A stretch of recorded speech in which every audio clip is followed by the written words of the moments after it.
मैं ये एक आपसे जो आप ध्यान देना विशेष रूप से, मैं कुरान की एक आयत आज कोट कर रहा हूं, गुरु महाराज की बताई हुई है और वेरीफाइड है। कैसे परिभाषित किया गया है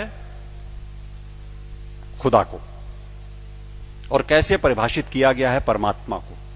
how similarly in Veda and in Quran परिभाषित करे अल्लाह ताला की, परमात्मा की, परवरदिगार की, खुदा की परिभाषा हुवल अव्वल हुवल आखिर हुवल जाहिर हुवल बातिन व हुवा वकुल्ल शैइन अलीम।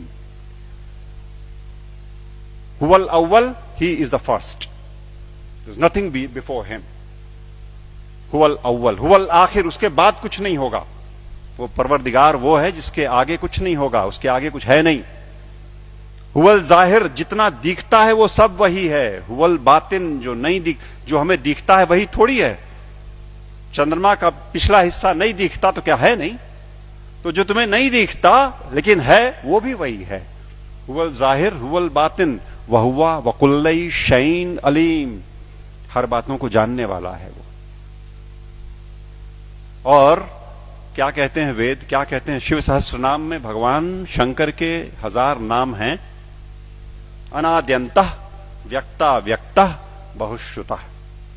अनाद्यंतः, जिसका आदि नहीं, जिसका अंत नहीं। अनाद्यंतः व्यक्ता व्यक्तः, जो व्यक्त है वो सारा वही, जो अव्यक्त है वो वही।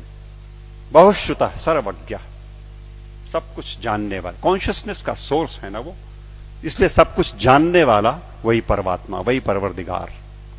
और Bible, I am the alpha and the omega, I am the alpha and the omega, I am the first and the last. किससे लड़ रहे हो और क्यों लड़ रहे हैं? हम क्यों नहीं कोर में जाते और उन एक बातों को देखते जो एकदम एक तरीके से डिफाइन करता है उस परमात्मा को, और उसको छोड़ करके हम छिलकों पे लड़ाइयां लड़ रहे हैं। गूदे छोड़ करके हम छिलकों पे लड़ाइयां लड़ रहे हैं, जाने गंवा रहे हैं, दुकानें जलाते हैं, शहर फूंक देते हैं, और अपने इस देश की और आसपास के पड़ोसी देशों में भी तबाहियां कटी हुई हैं छिलकों की लड़ाई पे।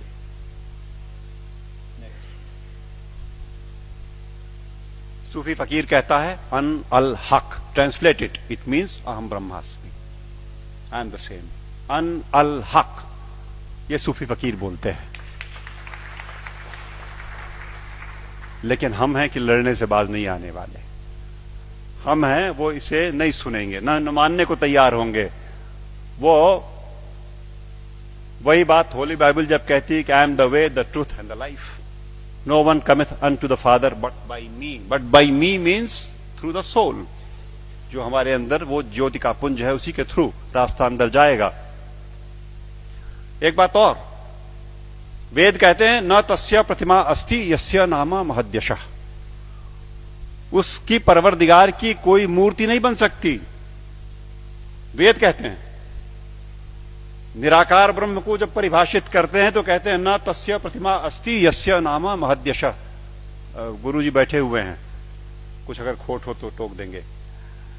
वो जो मूर्ति पूजन गलत नहीं है, अपने हिसाब से उन्होंने कहा वो इनिशियल स्टेजेस में आपके लिए ठीक है, करो आप, भाव आपने वहां प्रतिष्ठा की, आपको परिणाम देगा। लेकिन सच मायने में जो निराकार पर ब्रह्म है उसकी मूर्ति वूर्ति नहीं बननी।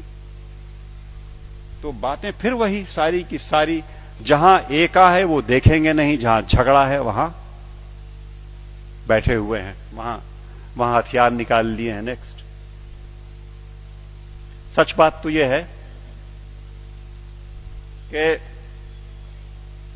आज की दिक्कत यह है कि यह अधर्म जो है ये धर्म के रूप में चला आया है। समस्या ये हो गई, जो नहीं करने लायक बातें हैं उन्हें हम मानते हैं कि ये धार्मिक है। सती प्रथा थी कभी इसी देश में ना, 6 साल की बच्ची का ब्याह कर दिया, उसे शादी पता नहीं, गुड़िया गुड्डी खेलती हुई, और वो बैठी और मिठाई खा करके बीवी बन गई, पत्नी हो गई।